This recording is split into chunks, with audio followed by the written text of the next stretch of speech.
Now C looks like a different type of problem, but it is not.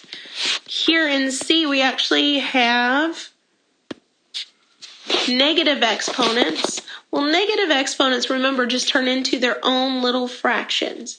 So on this first part where we have x to the -4, that's actually can drop the negative exponent to the denominator and will become a +4 when you drop it. The question is, what's on top? Well, what's on top is whatever was out in front, which is a hidden 1.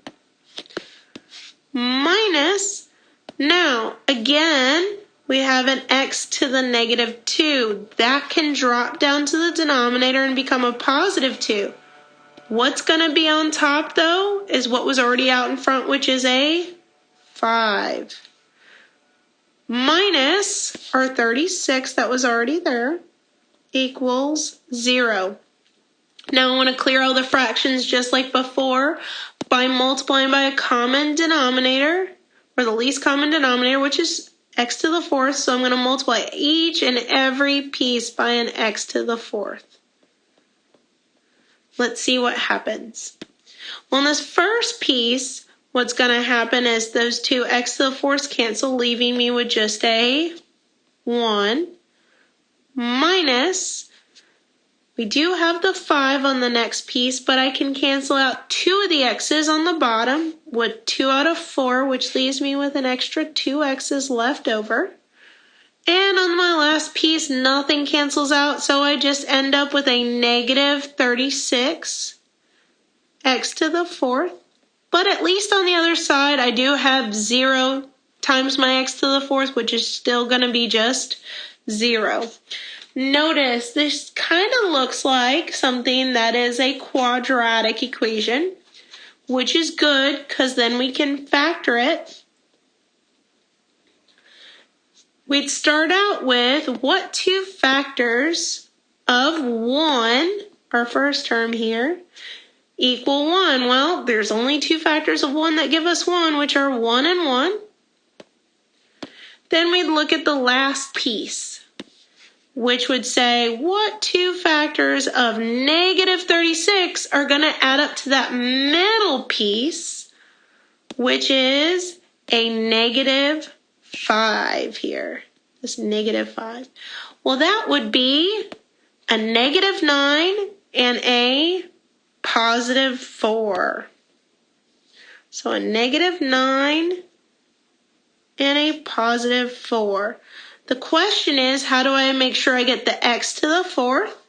Well, there's only 2 things that are going to get me an x to the 4th, and that's 2x squareds. Well, now, just like a normally factored pair, we're going to set them both equal to 0.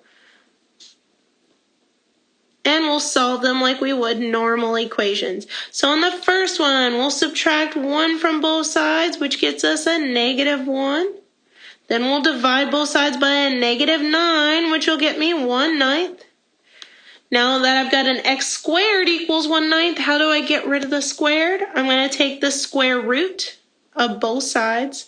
Remember, there's a big catch with this. We have to pick up a plus or minus sign so that I get my 2 answers. Remember, this was x to the 4th, so I should be getting 4 answers.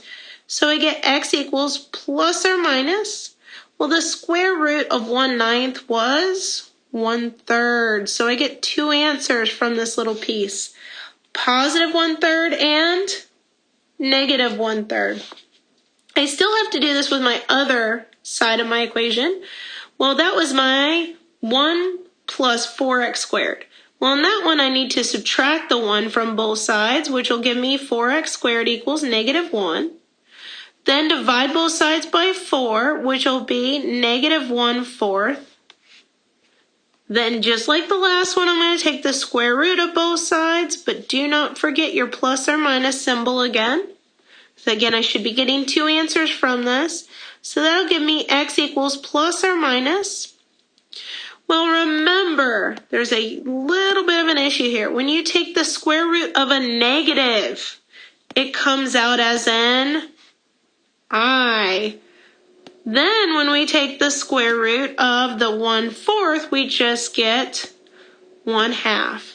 So we're going to get plus or minus 1/2 I. So we're getting a total of 4 answers, 2 imaginary and 2 real. The 2 real answers are positive 1/3 and negative 1/3. The 2 imaginary answers are positive 1/2 I and negative 1/2 I.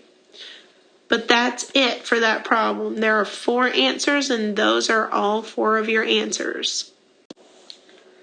Let's look at our last problem, D. In order to again solve this equation we've got a bunch of stuff on the denominators. We want to get rid of the denominators by multiplying by a common denominator on each and every piece on both sides. We need to make sure that the denominator of that last piece gets factored. Notice that the denominator of that last one on the right-hand side can be factored. It does factor as an x plus 3 and an x plus 5, which is not a coincidence that it matches up with the other 2 fractions. So now we have 1 over x plus 3 plus 4 over x plus 5 equals 2 over x plus 3 and x plus 5 on the right-hand side. Now, to clear out the fractions, we're going to multiply each and every piece by both of them, the x plus 3 and the x plus 5. So, starting on the left-hand side, multiplying by the x plus 3 and x plus 5 on each and every piece, and then we'll see what we're left with. Don't forget the other side, too. I know this looks messy, but everything should cancel out so that we don't have any fractions at the end. On the left-hand side, the x plus 3 cancels on the first one, so you're left with a 1 and an x plus 5. On the next one, let's see, we've got a plus sign in the middle. We have... Let's see what's going to cancel out. An x plus 5 on the top and the bottom, that's going to cancel. But we do have a 4 times an x plus 3 that's left. On the right-hand side, we had a lot of stuff on the denominator. That means all of it should cancel. We have an x plus 3 that's going to cancel on the top and the bottom, and the x plus 5 that just leaves us with the 2. Now we have a normal fraction.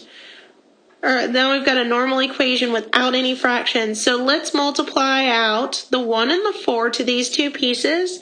So distributing the 1 out, we get x plus 5. Now distributing out the 4, we get out a 4x plus 12. And this whole thing equals 2.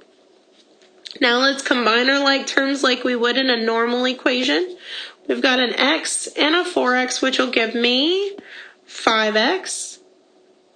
I also have a 5 and let's see, a 5 and a 12, which will give me 17. And it still equals 2 because I haven't gone beyond this yet.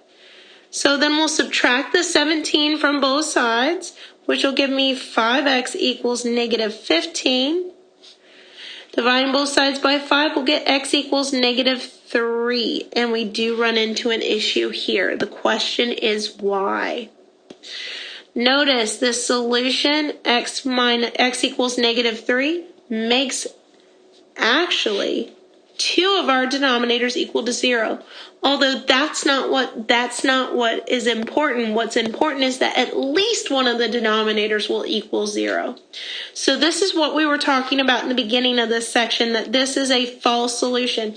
We got one answer, but the one answer does not work. So if the one answer we got doesn't work, we're going to say that our answer is that there are no solutions. This will happen sometimes. The last part of